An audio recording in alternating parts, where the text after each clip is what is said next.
Bapak Ibu saudara-saudara sekalian, sebentar lagi kita akan meninggalkan tahun 2023 dan masuk ke dalam tahun 2024. Nah, salah satu sikap kita di tahun 2024 ini yaitu bagaimana kita harus tetap kuat di dalam iman Kristen, dan bagaimana kita tetap teguh berpegang pada firman Tuhan, kita tetap teguh berpegang dan percaya pada janji Tuhan.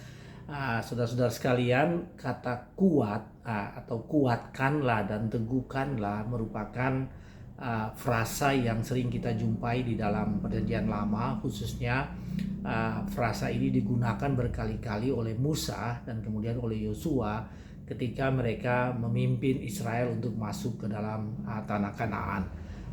Tuhan ketika meyakinkan Yosua dan meyakinkan Musa bagaimana mereka harus memimpin umat Israel, umat pilihan Tuhan, maka Tuhan juga menggunakan frasa ini, ya, semacam nasihat atau semacam pengingat kepada umat Israel secara keseluruhan, dan khususnya kepada Musa dan Yosua bagaimana mereka harus tetap berpegang teguh, kuat dan berpegang teguh kepada firman Tuhan, mengandalkan Tuhan di dalam perjalanan atau journey mereka yang cukup panjang dari Mesir sampai masuk ke tanah perjanjian atau tanah Kanaan. Jadi be strong and courageous atau be determined and confident, harus punya confidence, harus kuat, harus memiliki hati yang besar. Dalam hal ini berpegang pada firman Tuhan itu adalah janji-janji dan nasihat-nasihat yang disampaikan kepada orang Israel pada saat itu, dan khususnya juga kepada Musa dan Yosua sebagai pemimpin. Nah, terutama ketika mereka akan masuk ke tanah perjanjian. Jadi mereka sudah melalui perjalanan panjang sekitar 40 tahun. Ya pasnya sekitar 40 tahun kurang 2 bulan ketika mereka siap untuk menyeberang sungai Yordan. Dan ketika Musa mundur sebagai pemimpin, Musa menyampaikan rencana suksesi yang Tuhan sudah rencanakan, yaitu bagaimana kepemimpinan orang-orang Israel itu beralih dari Musa ke Yosua. Saudara sekalian, jadi kembali saya ingin ingatkan bahwa kata kuatkan dan teguhkanlah hatimu itu berkali-kali Anda akan dapatkan itu di dalam kitab Ulangan dan kitab Yosua, yang tadi saya sebutkan merupakan frasa yang dipakai untuk memberikan nasihat kepada orang-orang Israel supaya mereka kuat dalam perjalanannya, dalam journey mereka, dalam perjalanan mereka untuk masuk ke tanah perjanjian. Nah, pertanyaannya mengapa sampai janji ini atau nasihat ini begitu penting? Karena sebetulnya ketika Musa menyampaikan bahwa dia sudah hampir selesai memimpin orang-orang Israel pada saat itu, orang Israel sangat merasa gentar dan takut. Nah, saudara akan mendapatkan ini di akhir kitab Ulangan, bagaimana orang Israel begitu takut menghadapi kenyataan yang mereka akan lalui, ya, menghadapi kenyataan yang di hadapan mereka. Yaitu apa? Yaitu masuk ke daerah yang mereka belum tahu, yaitu tanah perjanjian itu, menyeberang sungai Yordan dan masuk ke tanah Kanaan, akan berjumpa dengan atau menghadapi suku-suku yang sudah mendiami Kanaan terlebih dahulu. Saudara-saudara sekalian, apa yang dihadapi oleh Musa dan orang Israel ini yaitu sesuatu yang sangat penting yang bisa menjadi pelajaran bagi kita bagaimana kita menghadapi atau kita masuk ke dalam suasana keadaan yang kita belum tahu. Dan keadaan yang kita belum tahu itu yaitu ya sekarang ini, dalam kondisi kita di Indonesia saat ini, yaitu kita masuk ke tahun 2024. Ada dua hal, kenyataan yang dihadapi oleh orang Israel. Yang pertama yaitu mereka akan menyeberang Yordan. Sebentar lagi mereka akan menyeberang sungai Yordan dan masuk ke tanah Kanaan, tanah perjanjian. Dan yang kedua yaitu bahwa pemimpin mereka yaitu Musa akan mati, ya, karena dia sudah berusia 120 tahun dan Tuhan sudah menyampaikan bahwa Musa tidak akan menyeberang sungai Yordan. Jadi Musa sudah berumur 120 tahun. Kepemimpinan orang-orang Israel pada saat itu harus diserahkan kepada pemimpin yang baru. Dan pemimpin yang baru itu Yosua ya, adalah abdi Musa, dan kepemimpinan itu akan turun dari Musa ke Yosua. Jadi sebetulnya Israel menghadapi hal itu karena Musa tidak akan bersama-sama dengan mereka, dan mereka akan masuk ke situasi yang lebih sulit atau keadaan yang lebih sulit, yaitu menyeberang sungai Yordan dan menduduki Kanaan. Maka sebetulnya mereka dalam keadaan yang disebut dengan mereka takut dan gentar untuk menghadapi peristiwa itu. Saudara-saudara sekalian, suasana dan keadaan Israel saat itu ya hampir sama ya, bukan hampir sama, tetapi bisa menjadi semacam analog dengan apa yang kita hadapi saat ini, orang-orang Kristen hadapi di Indonesia. Sebentar lagi kita akan masuk ke tahun 2024, dan disebutkan tahun 2024 ini adalah tahun yang kita belum bisa prediksi apa yang akan terjadi ya, tahun politik. Ada yang disebut dengan kita nyebrang dari satu masa ke masa yang baru ya, ada pergantian kepemimpinan, dan tentu saja ini akan berdampak pada berbagai dimensi kehidupan kita ya, sebagai gereja, sebagai orang Kristen yang ada di Indonesia ini. Nah, kita bertanya apa yang akan terjadi nanti di tahun 2024, bagaimana keadaan gereja nanti, bagaimana nanti keadaan orang Kristen ya di tengah-tengah kondisi lingkungan dan situasi yang baru itu. Apa yang terjadi nanti dengan keluarga Anda, mungkin apa yang terjadi nanti dengan kelompok saya, dengan suku saya, dengan komunitas saya, bahkan secara lebih luas apa yang terjadi dengan negara ini, apa yang terjadi dengan secara ekonomi ya, yang akan mempengaruhi. Nah, itu adalah hal-hal yang kita tanyakan, dan sampai saat ini banyak orang yang masih belum tahu ya, sedikit meragukan apa yang akan terjadi nanti dengan perubahan-perubahan yang akan kita jumpai di negara ini. Nah, Bapak Ibu Saudara sekalian, hari ini firman Tuhan akan mengajarkan kepada kita bahwa kita tidak perlu takut dan gentar, tidak perlu khawatir, tidak perlu cemas, dan karena kita mempunyai harapan. Jadi kita bukan orang yang tanpa harapan. Sebaliknya kita harus kuat dan teguh. Nah, ini merupakan frasa yang tadi dipakai, kuatkanlah dan teguhkanlah hatimu. Nah, kita harus kuat dan teguh, kita harus yakin, kita harus percaya akan pemimpin Tuhan. Nah, karena itu kita dengan keyakinan itu, dengan kekuatan hati kita dan keteguhan iman kita, maka kita akan masuk ke dalam tahun 2024 yang tadi dalam suasana yang belum bisa diprediksi secara pasti apa yang akan terjadi. Saudara-saudara sekalian, ini harus menjadi sesuatu yang penting, sesuatu ketetapan hati yang kita pegang. Jadi jadilah kuat dan jadilah yakin dan teguh percaya kepada kepemimpinan Tuhan, merupakan semacam resolusi yang harus kita pakai pada tahun ketika kita masuk di tahun 2024 ini. Sebagai anak Allah, sebagai orang Kristen, maka kita harus kuat menghadapi berbagai hal karena kita bersama-sama dengan Tuhan. Kita harus kuat masuk dalam kehidupan bernegara ini ya, masuk dalam kehidupan berbangsa, hidup sebagai warga negara Indonesia, karena kita bersama-sama dengan Allah kita. Kita bersama-sama dengan Tuhan Yesus Kristus yang adalah juru selamat kita. Nah, tagline kita adalah kuatkanlah dan teguhkanlah hatimu. Itulah semacam kepastian yang harus kita pegang, keyakinan kita untuk masuk ke suasana yang baru, masuk ke tahun yang baru, yaitu tahun 2024. Bapak Ibu Saudaraku, saya ingin kita membaca satu perikop dan perikop ini menjelaskan tentang mengapa sampai kita harus kuat dan teguh di dalam pendirian kita, dalam iman kita menghadapi hal-hal yang baru yang belum kita tahu, tapi kita yakin betul bahwa hal-hal yang baru itu kita bisa mengatasinya karena kita bersama-sama dengan Tuhan. Nah, Saudara, bacaan kita dari Ulangan pasal 31 ayat 1 sampai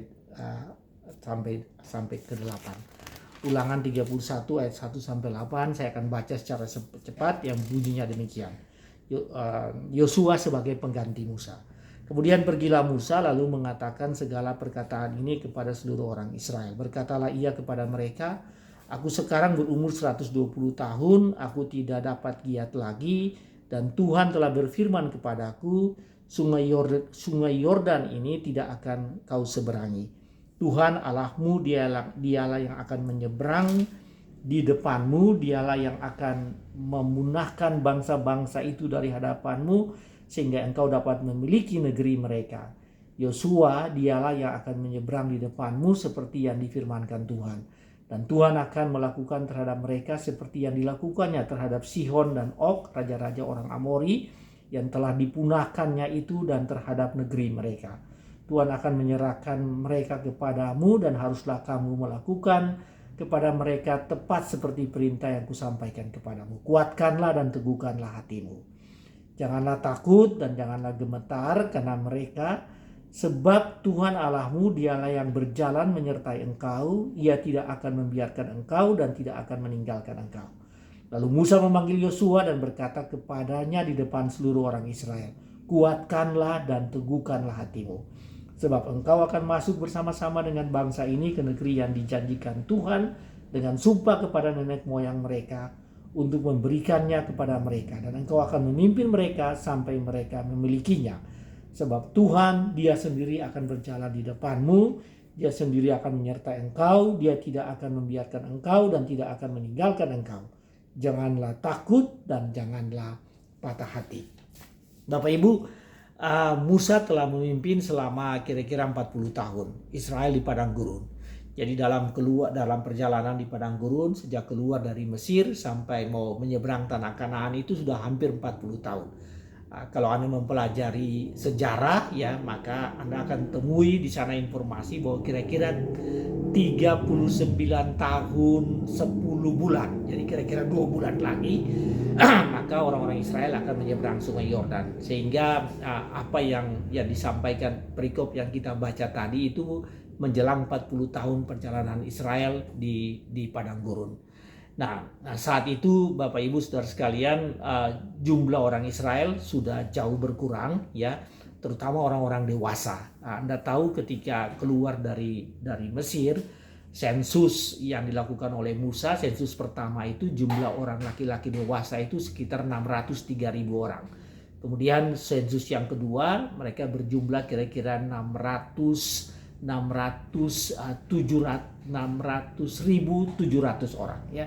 Jadi jumlahnya sekitar 600.000 orang. Dengan jumlah yang begitu besar, Musa telah memimpin mereka. Ya, saudara bisa bayangkan ini adalah eksodus yang tersulit di dunia dan terbesar di dunia. Bagaimana dalam sejarah kehidupan manusia, dalam sejarah peradaban manusia, ada satu bangsa yang begitu besar, satu jumlah orang yang begitu besar, yang jumlahnya sekitar 2,4 juta orang, jadi 600 orang laki-laki, 600.000 orang laki-laki yang disebutkan juga adalah tentara-tentara Israel yang siap berperang, tetapi dengan orang tua, dengan perempuan, dengan anak-anak. Ada satu literatur yang mengatakan jumlahnya sekitar 2,4 juta orang.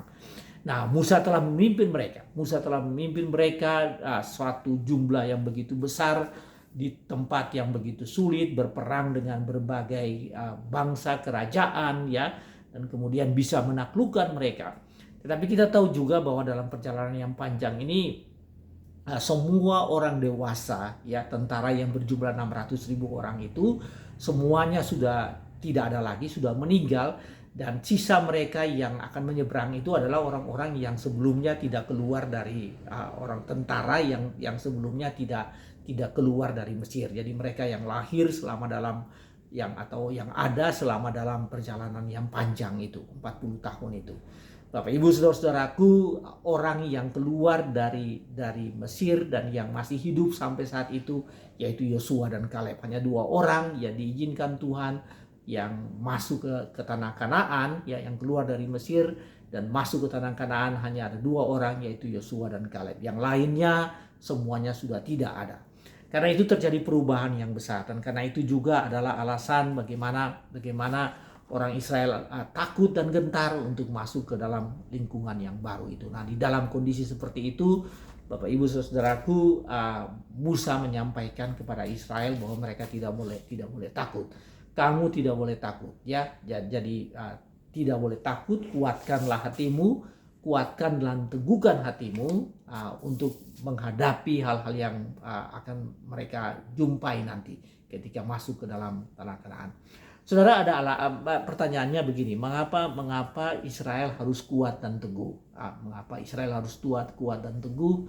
Harus kuat dan teguhkan hati untuk menjalani sisa perjalanan mereka, ya. Mengapa demikian? Dari ayat-ayat yang kita baca ini ada dua alasan utama, ya. Alasan yang pertama yaitu bahwa Tuhan sendiri yang memimpin Israel. Mereka tidak boleh takut dan gentar. Sebaliknya mereka harus kuat dan teguh. Mengapa? Karena Tuhan sendirilah yang memimpin Israel. Saudara, dari apa yang tadi kita baca, dari perikop yang tadi kita baca, ayat 3 mengatakan begini, bahwa Tuhan akan menyeberang di depan mereka, akan menyeberang Yordan di depan mereka. Jadi Tuhan yang berada di depan. Ayat 3 juga mengatakan bahwa Dia akan memunahkan bangsa-bangsa. Jadi Tuhan sendiri yang akan memunahkan bangsa-bangsa yang ada di tanah Kanaan, dan kemudian raja-rajanya dikalahkan, kerajaannya dikalahkan, dan tanahnya itu adalah merupakan bagian milik pusaka dari orang-orang Israel. Dia yang akan berjalan dan menyertai mereka. Jadi Tuhan sendiri mengatakan di dalam ayat 6 bahwa Musa mengatakan di dalam ayat 6 bahwa Tuhanlah yang akan berjalan dan menyertai Israel. Ia tidak akan membiarkan mereka, Tuhan tidak akan membiarkan mereka, dan Ia tidak akan meninggalkan mereka. Saudara sekalian, janji yang sama yang disampaikan oleh Musa kepada Israel diulangi oleh Musa ketika Musa menyampaikan bahwa Yosua lah yang akan memimpin mereka. Jadi persis kalau Anda baca dari ayat 3 dan ayat 6 ini sampai ayat 6 itu persis sama dengan ayat 7 sampai ayat 8. Ayat 7 sampai ayat 8. Pada ayat 3 dan ayat 6 Musa menyampaikan hal itu kepada orang Israel secara keseluruhan bahwa sebetulnya yang memimpin mereka adalah Tuhan sendiri, ya. Kemudian di dalam ayat ke-7 dikatakan bahwa Yosua yang akan menggantikan peranan Musa. Dan persis sama apa yang disampaikan kepada Israel itu juga disampaikan kepada Yosua.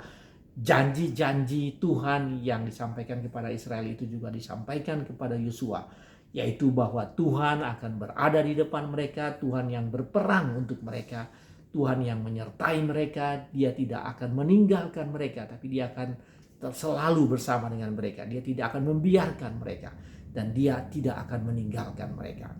Bapak Ibu Saudara sekalian, itulah alasan pertama mengapa Israel tidak boleh takut dan gentar. Sebaliknya harus kuat dan teguh dalam iman, karena perjalanan yang tinggal sebentar lagi selesai ini adalah perjalanan yang dipimpin oleh Tuhan. Ya, salah seorang teolog, dia dari Afrika, dia mengatakan begini, bahwa sebetulnya perjalanan Israel itu adalah bukan menunjukkan bagaimana hebatnya Musa dalam memimpin Israel, tapi sesungguhnya menunjukkan bagaimana Allah bekerja dan Allah sendiri yang memimpin orang Israel. Jadi bukan Musa yang memimpin Israel, tapi Allah yang memimpin Israel untuk sampai masuk ke tanah perjanjian. Saudara, setelah peristiwa lembuh emas, ya, jadi setelah peristiwa lembuh emas, Anda tahu ketika Musa berada di puncak gunung dan dia bertemu dengan Tuhan dan 10 perintah Tuhan disampaikan kepada Musa.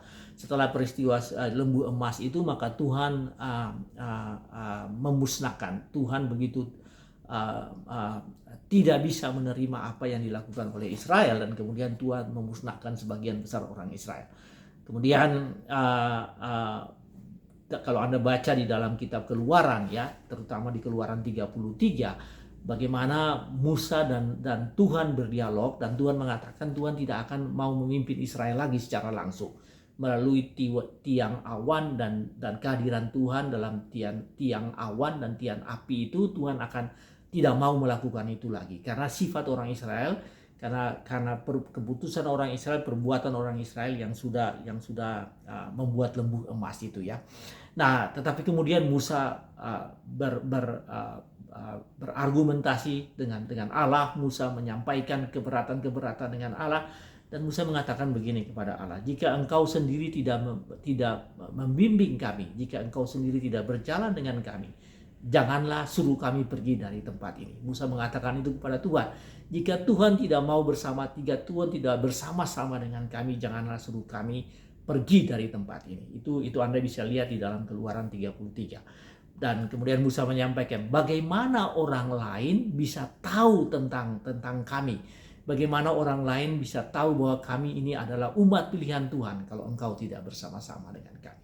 Saudara sekalian, dari permintaan dan permohonan Musa ini, pada akhirnya Tuhan menarik keputusan untuk tidak mau lagi memimpin Israel secara langsung, tapi sebaliknya Tuhan dan Tuhan kemudian memimpin Israel secara langsung sampai pada perikop yang kita baca ini. Jadi Bapak Ibu saudara sekalian, apa yang menjadi pelajaran bagi kita? Pelajaran bagi kita yaitu bahwa Tuhan menyertai Israel. Dan karena Tuhan menyertai Israel, maka Tuhan juga menyertai Anda. Menyertai Anda di dalam memasuki situasi yang sulit, dan hendaklah Anda betul-betul yakin dan kuat dan teguh meskipun situasi itu begitu sulit, keadaannya begitu kita tidak kita ketahui. Secara manusia kita takut dan gentar, tetapi karena dengan Tuhan, maka apa yang dikatakan Tuhan bahwa kita harus kuat dan kita teguh berpegang pada Tuhan. Saudara, Mazmur mengatakan bahwa Dia menyertai engkau, Dia menyertai keluar masukmu, ya. Dia menyertai engkau pada keluar dari tahun 2023 ini dan masuk ke dalam tahun 2024. Karena itu kuat dan teguhkanlah kami, itu adalah permohonan, dan itu bisa merupakan satu permintaan yang khas yang bisa kita lakukan. Ya, kita sampaikan kepada Tuhan bahwa sertailah kami, kuatkanlah kami, teguhkanlah kami. Anda bisa menyampaikan itu kepada Tuhan untuk masuk ke tahun 2024 yang kita tidak tahu apa-apa. Bahkan Anda bisa menyampaikan seperti apa yang Musa katakan. Kalau engkau tidak bersama kami, janganlah suruh kami pergi dari tempat ini. Saudara, hari ini sampaikan kepada Tuhan bahwa Tuhan akan, yakinlah bahwa Tuhan akan menyertai Anda, dan sampaikan kepada Tuhan bahwa Anda akan masuk 2024. Karena itu Anda memohon kepada Tuhan supaya Tuhan bersama-sama dengan Anda masuk ke dalam lingkungan dan situasi yang tidak Anda ketahui dengan pasti ini. Saudara sekalian, hal yang kedua, kalau hal yang pertama tadi yaitu bahwa masuk dalam tahun 2024 dengan keyakinan dan keteguhan hati kita, ya, dengan kekuatan yang kita terima dari Tuhan. Mengapa? Tadi alasannya yang pertama itu karena Tuhan sendiri yang berjalan di depanmu, ya. Dalam konteks Israel tadi, Tuhan yang berperang, ya, Tuhan yang memunahkan bangsa-bangsa, yang menyelesaikan persoalan-persoalan mereka secara langsung. Ya, dalam konteks kita pada saat hari ini, bahwa Tuhan yang berjalan di depan kita, Tuhan yang menyeberang Yordan, Tuhan yang berada di depan. Nah, seperti itulah ya, Tuhan berada di depan kita, masuk ke dalam hal-hal yang keadaan yang belum kita ketahui ini. Nah, hal yang kedua itu, kalau hal yang pertama saudara-saudara sekalian, hal yang kedua lah yaitu bahwa Musa menyampaikan kepada orang Israel bahwa mereka harus kuat dan teguh. Dengan cara apa? Dengan cara mengingat akan apa yang sudah pernah Tuhan lakukan. Ya, ingat akan apa yang sudah Tuhan lakukan pada masa lampau. Karena dengan cara demikian mereka mengetahui bahwa ada sejarah, ada hal-hal yang sudah Tuhan kerjakan bagi mereka, dan itu merupakan kekuatan bagi mereka untuk masuk ke dalam hal-hal yang baru, ya, masuk ke dalam tempat yang baru, waktu yang baru, suasana yang baru, dengan cara mengingat apa yang sudah pernah Tuhan lakukan bagi mereka. Saudara, ini terdapat di dalam ayat 4. Saudara, ayat 4 mengatakan begini, dan Tuhan akan melakukan terhadap mereka seperti yang dilakukannya terhadap Sihon dan Og, raja-raja orang Amori yang telah dipunahkannya itu terhadap negeri mereka. Jadi Musa mengingatkan orang Israel, ya, tentang apa yang pernah Tuhan lakukan kepada mereka. Yaitu apa? Yaitu bagaimana Tuhan memimpin Israel ketika mereka menaklukkan bangsa-bangsa lain. Dalam perjalanan dari Mesir sampai di Kanaan itu ada begitu banyak bangsa yang peperangan yang harus mereka lakukan. Dan Tuhan telah melakukan itu. Tuhan mengalahkan, Tuhan bersama dengan Israel mengalahkan bangsa-bangsa itu. Dan Musa mengatakan, ingat, itulah yang sudah Tuhan lakukan. Seperti itu yang Tuhan lakukan sebelumnya, maka ketika akan masuk ke dalam tanah Kanaan, hal yang sama juga akan dilakukan oleh Tuhan. Bapak Ibu Saudaraku, ini berarti apa? Ini berarti bahwa Musa menyampaikan kepada Israel bahwa mereka harus mengingat apa yang sudah Tuhan lakukan bagi diri mereka, ya. Dan saudaraku, di dalam doa Musa atau di dalam nyanyian pujian Musa, ya, yang Musa sampaikan di dalam pasal sesudah ini.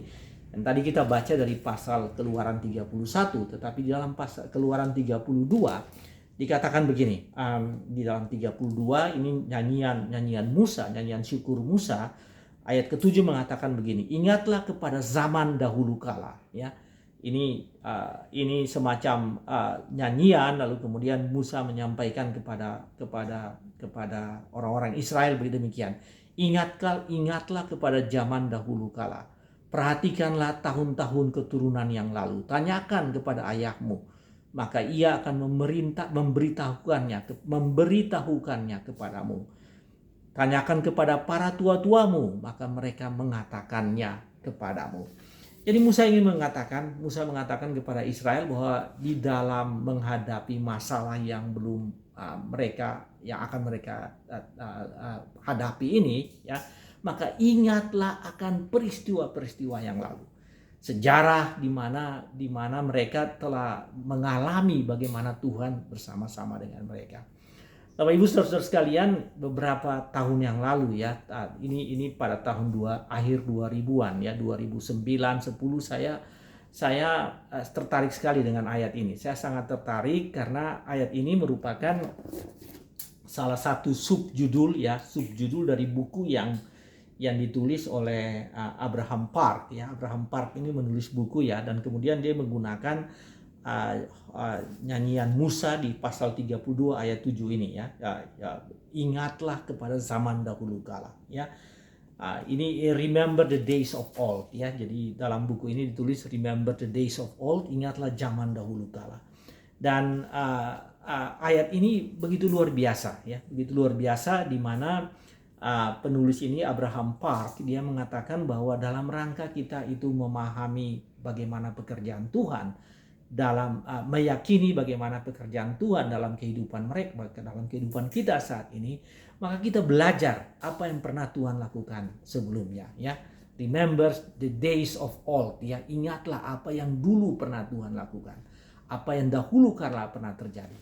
Dan saudaraku, Musa menyampaikan hal itu. Musa menyampaikan, ingatlah kepada zaman dahulu kala, perhatikan tahun-tahun keturunan yang lalu, tanyakan kepada ayahmu, maka ia akan memberitahukannya kepadamu.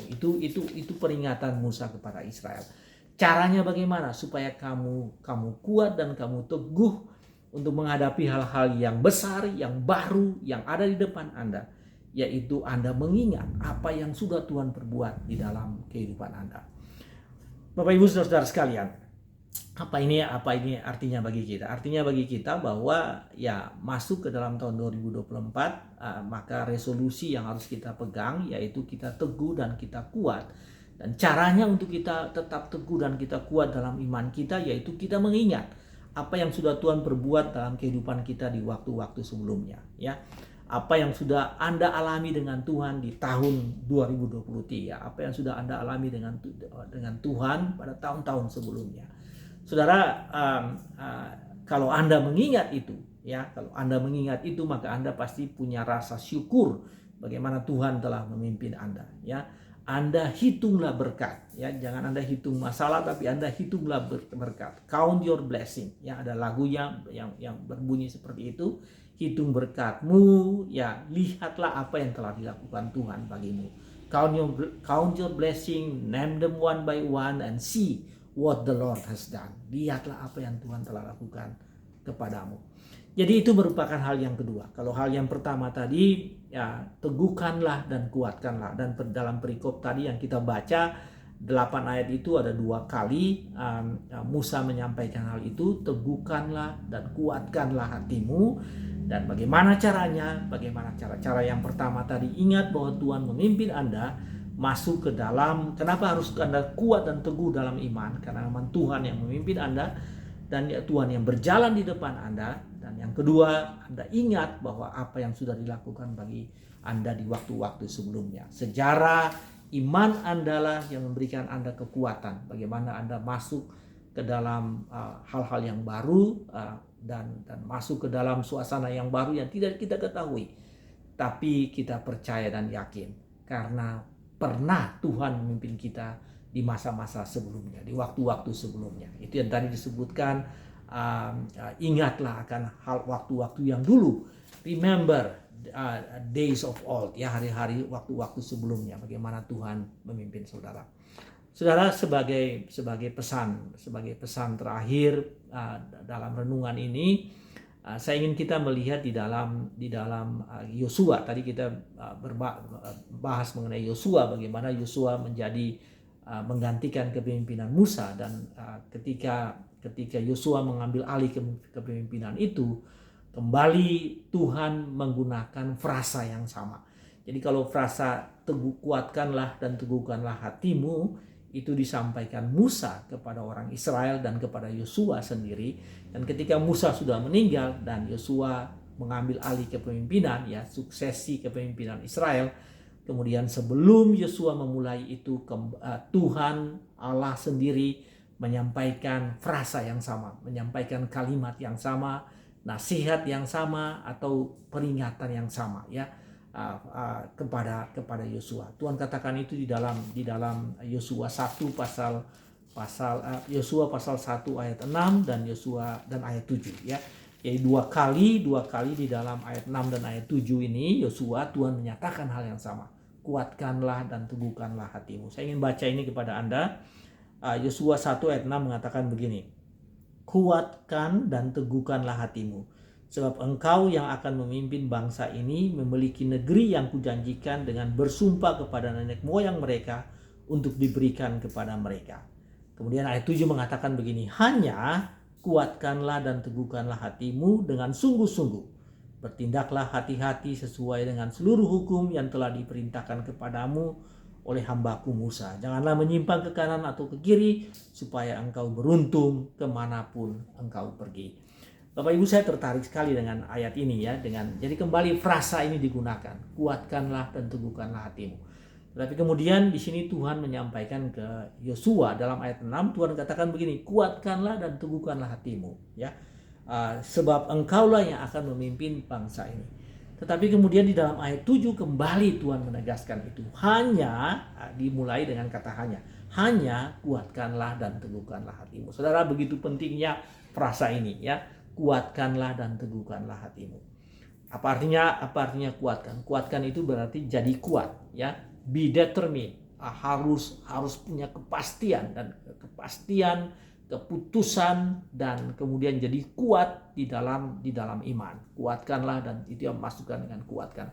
Teguhkan artinya memiliki daya juang, memiliki keyakinan, dan memiliki semangat dalam iman kepada Tuhan. Itu adalah artinya dari kuatkanlah dan teguhkanlah. Bapak Ibu saudara-saudaraku, masuk ke dalam tahun 2024 ini dengan satu keyakinan, dengan satu kepastian.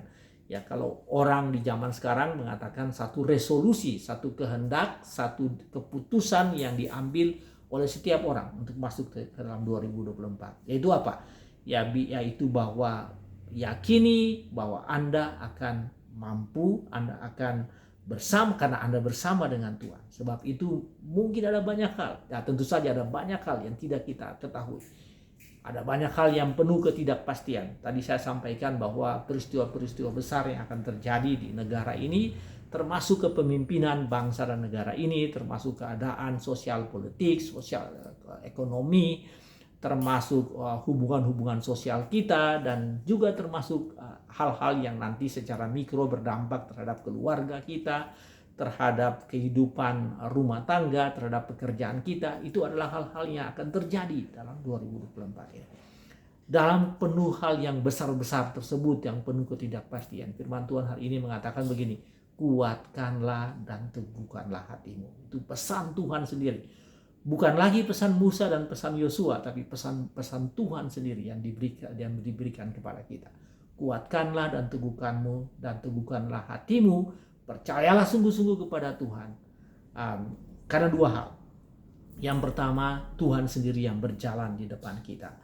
Dan yang kedua, ingatlah akan masa-masa lalu di mana Tuhan telah memimpin saudara. Seperti Tuhan telah memimpin saudara di masa-masa sebelumnya, maka Tuhan juga akan memimpin Anda di masa-masa yang akan datang. Ambillah resolusi itu sebagai bagian dalam kehidupan Anda di tahun yang baru nanti, tahun 2024. Tuhan berkati saudara. Amin.